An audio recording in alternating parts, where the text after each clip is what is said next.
سورۃ السبا سے باتیں ہمارے سامنے آنی ہے۔ سبا ایک بستی کا نام ہے، آگے اس بستی کا واقعہ بیان ہوا ہے، اسی مناسبت سے اس سورہ کا نام سورہ سبا ہے۔ اللہ کی تعریف سے اس سورہ کی ابتدا ہوتی ہے۔ اس سورہ میں آیت نمبر 10 سے لے کر کے 14 تک اللہ تعالیٰ نے سلیمان علیہ السلام اور داؤد علیہ السلام دونوں باپ بیٹوں کا واقعہ کو بیان کیا۔ حضرت داؤد علیہ السلام پر جو اللہ تعالیٰ کا فضل تھا وہ یہ تھا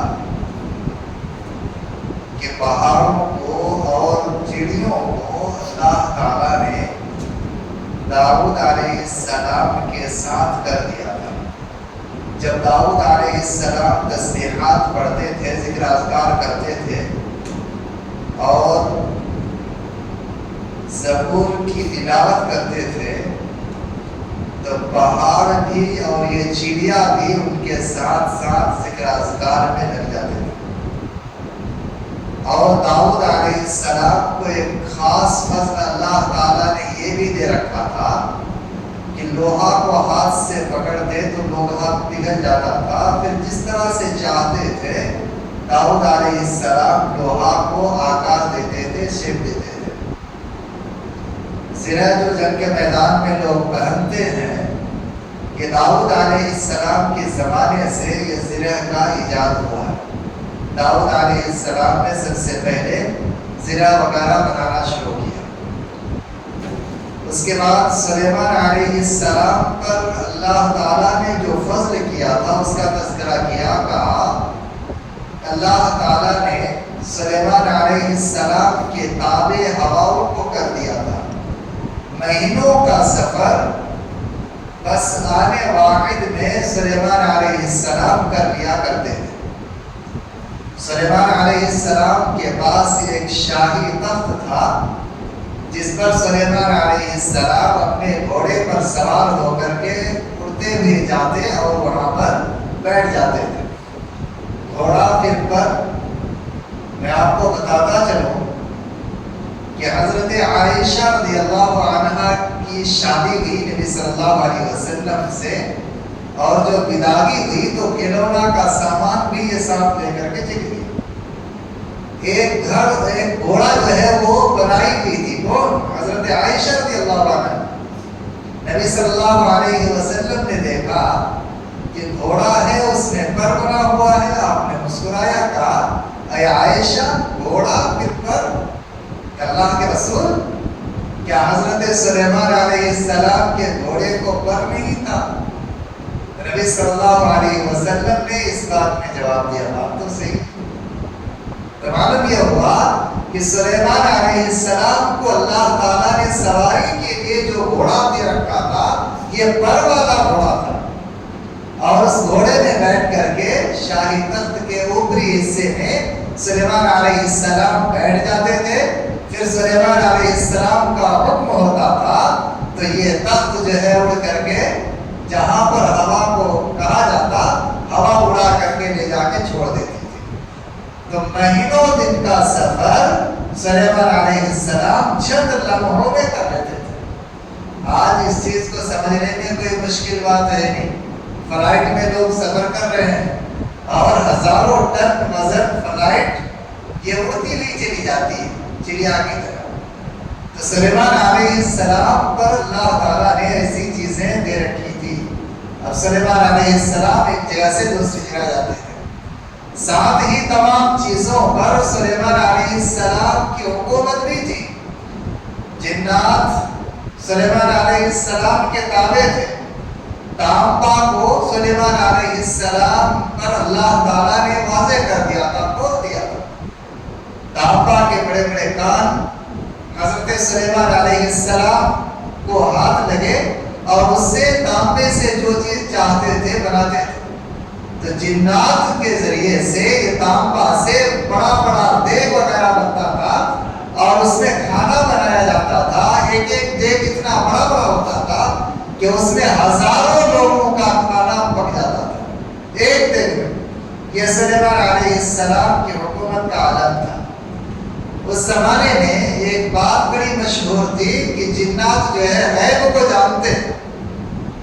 اب سلیمان علیہ السلام جنات سے کام بھی لیتے تھے۔ سلیمان علیہ السلام بیت المقدس کی تعمیر میں جناتوں کو لگا دیے اور لاٹھی پکڑ کر کے ٹھہر گئے۔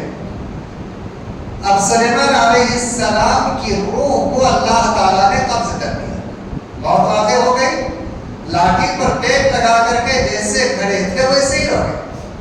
اب جناتوں نے مسجد کو تعمیر کرنے کے بعد چپ چاپ کھڑا ہو کر کے دیکھنا شروع کیا کہ اگلا حکم کیا آئے گا کہ اس کے حکم کی ہم تعمیر کریں، جو کہ سلیمان علیہ السلام پر اللہ تعالیٰ نے ایسی حکومت رکھی اور فرشتوں کے ذریعے سے ایسی مدد کی کہ فرشتے آگ کے گھوڑے لے کر کے تیار رہتے تھے۔ سلیمان علیہ السلام کا حکم ہوتا تھا اور گھوڑے سے جنات کو جو مارا جاتا تھا، جو سرکشی کرتا تھا، بدماشی کرتا تھا، تو وہ پورا بھسم ہو جاتا تھا۔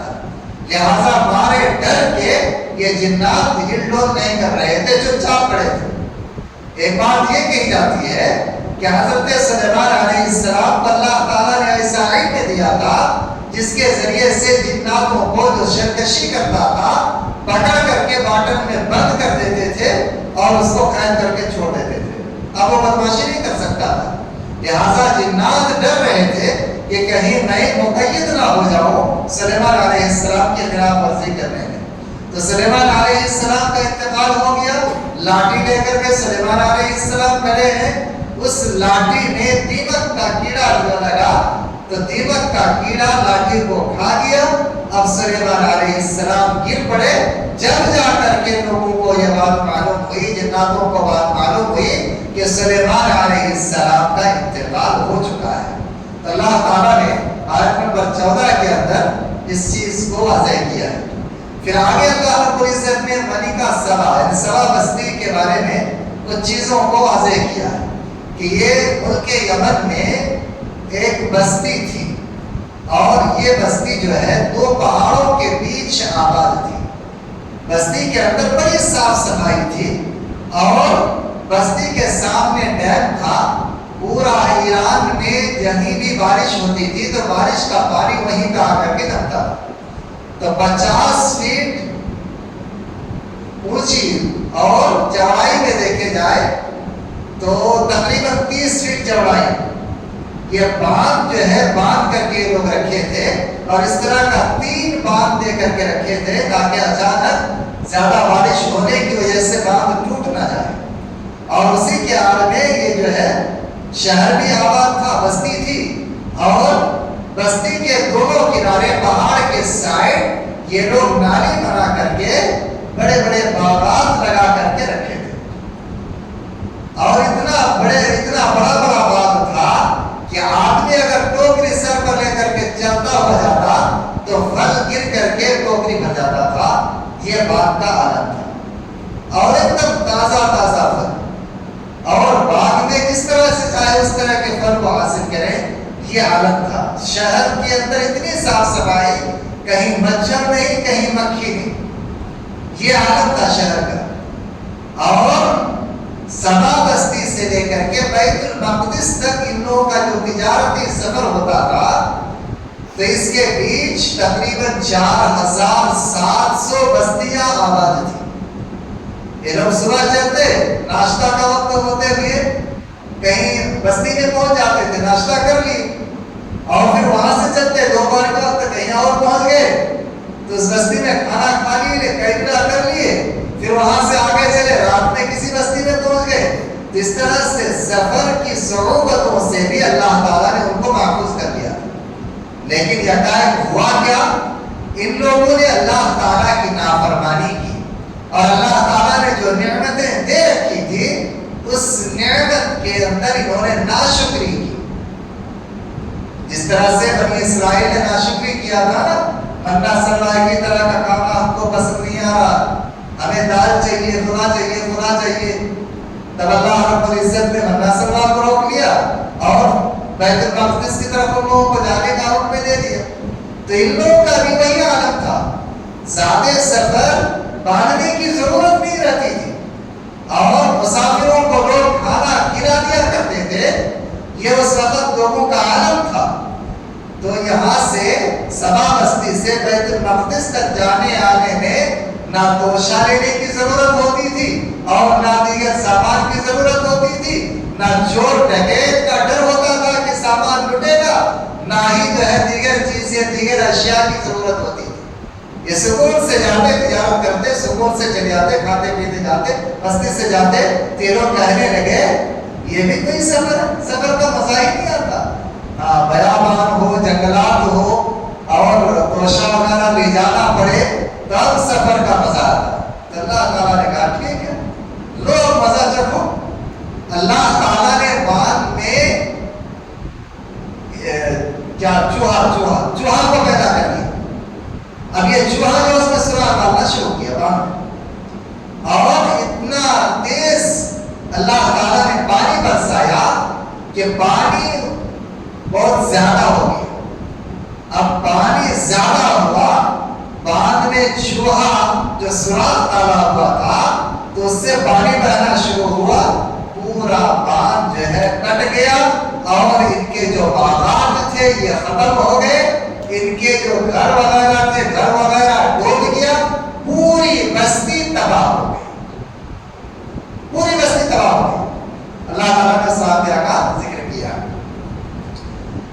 پھر آگے دیکھیے اللہ رب العزت نے, ویسے تو قرآن حکیم کے اندر پوری باتیں ایسی ہے کہ ایک ایک آیت کی تشریح کرتے جائیں تو ایسا معلوم ہوتا ہے کہ بولتے جائیں اور سنتے جائیں.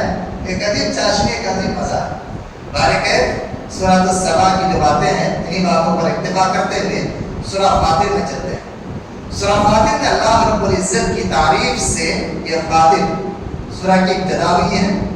اور پھر اللہ تعالیٰ نے جو پہلی بات بیان کی وہ یہ ہے کہ اللہ تعالیٰ جو فرشتوں کو بنا رکھا ہے تو فرشتوں میں جو رسول ہیں ان کے دو پر ہیں, تین پر ہیں, چار پر ہیں اور اس سے زیادہ بھی پر ہیں. رسولوں فرشتوں میں رسول, انسانوں میں رسول تو آئے اللہ کا پیغام لے کر کے. فرشتوں میں بھی اللہ کا پیغام لے کر کے فرشتے اترتے ہیں. تو ان فرشتوں کو رسول کہا گیا کہ اللہ کا پیغام کو پہنچانے والا. جبریل علیہ السلام ہے, میکائیل علیہ السلام ہے, اسرائیل علیہ السلام ہے, اس طرح سے ملک الموت ہے. یہ سب فرشتے کیا اللہ کے حکم کو لے کر کے ہی پہنچتے ہیں. ایک انسان کے مرنے کا وقت ہوا, ملک الموت فوراً پہنچتے ہیں. اب مرنے کا وقت ہے, مرنے تیار ہو جاؤ. ایک آدمی ہے تو خوشخبری دیتا ہے, برا آدمی ہے کہتا تمہاری خیریت نہیں, اب تم کو جہنم کے آگ کا ایندھن بنایا جائے گا.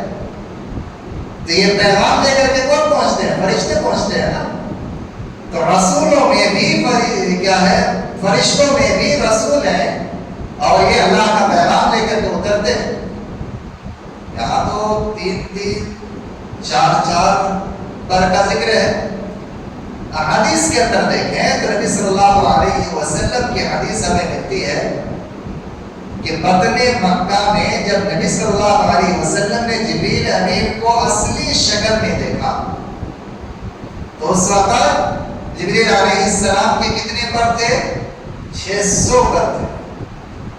اور دوسری دفعہ صلی اللہ علیہ وسلم نے سدرۃ المنتہا میں دیکھا اصلی شکل میں, تو وہاں پر بھی جبریل علیہ السلام کے کتنے پر تھے؟ 600 پر تھے. تو 600 پر اور اس سے کم اللہ تعالیٰ جتنا چاہتا ہے پر فرشتوں کو عنایت کرتا ہے.